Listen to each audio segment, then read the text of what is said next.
বেচেতে চলে গেলে মালগুলো বেচেতে চলে গেলে আমাদের মুসলিম ভাইরা কিনলো, কিনে রাস্তায় খারাপ করে কাটলো, তোমরা নিয়ে চলে যাও। তোমরা কেন, তোমাদের তো মাথা, তোমরা কেন বিক্রি করতে তোমাদের মাথা হারানো, তোমাদের মাল কি আমরা কিনে ফাঁসবো? মাথা বেশি দিবে, তোমরা চলে যাও। ভালো কথাই বলছি, হাট এখন বন্ধ খায়, তোমরা চলে যাও। কেউ একটা ভালো কথা বলো, এনাদের কেউ একটা কিন্তু কোনো কথা বলবে না। উপরে বলুক, উপরে বলতে বলো, করে খাই, আমরাও করে খাই। এখন কথা হচ্ছে ওনাদের মাথা, ওনারা বেচে দিচ্ছে, আমাদের মুসলিম ভাইরা কিনছে, কিনে ফেসে যাচ্ছে, ওনারা টাকা টেনে বাড়ি চলে যাচ্ছে, আর কিন্তু ওনার সমস্যা নেই। সুতরাং কেউ একটা এদের কোনো কথা বলবে না, এনারাও করে খায়। কিন্তু তোমরা মানে কাকা নিয়ে বাড়ি চলে যাও। সরকার যতক্ষণ না নির্দেশ দিচ্ছে কি হবে, কেউ কোনো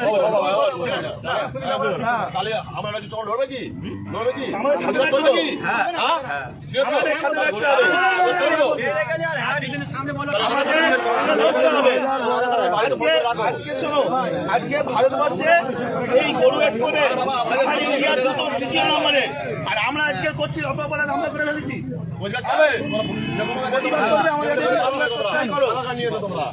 আমাদের সাথে প্রতিবাদ করলে থাকো, না হলে দেখো না। জানি না আজকে এই গো মাংস, গরু মাংস বাইরের দেশে এক্সপোর্ট হচ্ছে, আমাদের ইন্ডিয়া দ্বিতীয় নম্বরে। আর আজকে আমরা অপরাধ করে ফেলেছি, এর জবাব কেউ দিতে পারবে? সুতরাং টাকা সঞ্জয় 14 বছর বয়স হয়েছে, এটা 14 বছর বয়স হয়েছে, এরকম চলতে চলে তুমি এই কাজটা করলে কেন? তোমার কালকে তো ঘোষণা হচ্ছে না, আমরা